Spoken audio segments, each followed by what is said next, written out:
Hello friends, this is a specimen of brainstem along with cerebellum. Here you can see this is the ventral aspect of brainstem.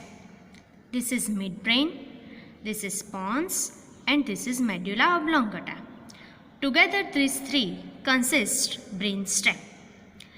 All of these three connected to the cerebellum via three peduncles.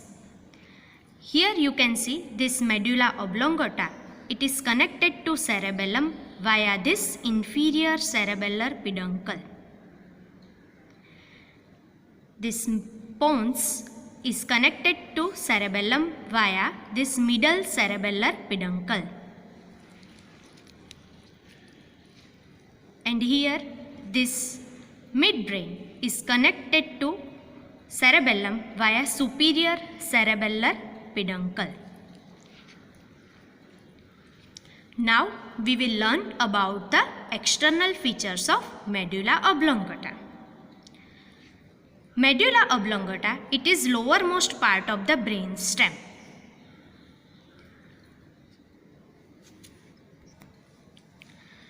When we see the medulla, you can see that it looks like a bulb.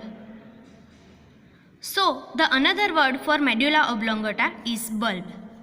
And from that, we know that the bulbar palsy, it is a paralysis due to injury to medulla oblongata.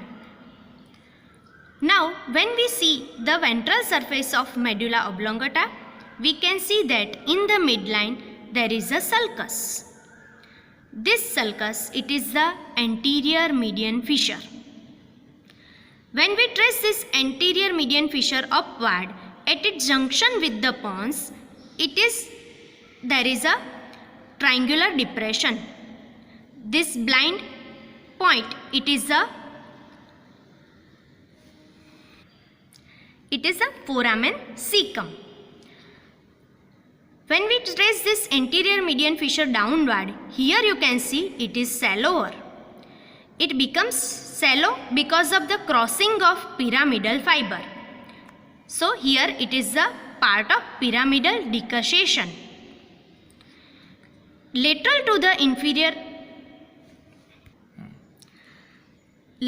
this anterior median sulcus, this elevated part, it is the pyramid. On each side of the anterior median fissure, there are pyramids. It carries the pyramidal fiber, which are corticospinal fiber. Lateral to pyramid, there is another sulcus. This sulcus is anterolateral sulcus. Lateral to it, this elevation, it is known as olive. Below the olive, there is presence of inferior olivary nuclear complex. Posterolateral to this olive, another sulcus is there.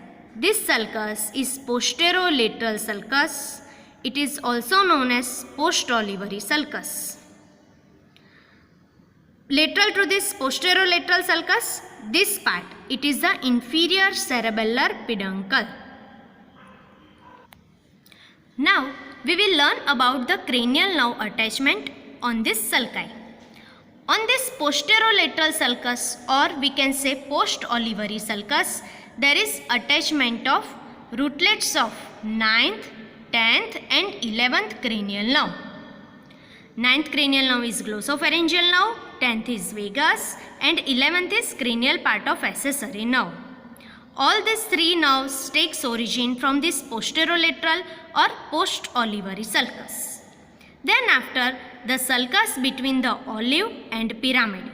This sulcus is anterolateral sulcus or pre-olivary sulcus. It gives origin to rootlets of 12th cranial nerve, that is hypoglossal nerve. When we see the junction of pyramid with pons, there is origin of 6th cranial nerve, that is abducent nerve. At the junction of olive and pons, there is origin of 7th cranial nerve, that is facial nerve. And lateral to this, here at the cerebellopontine angle, there is attachment of vestibulocochlear nerve.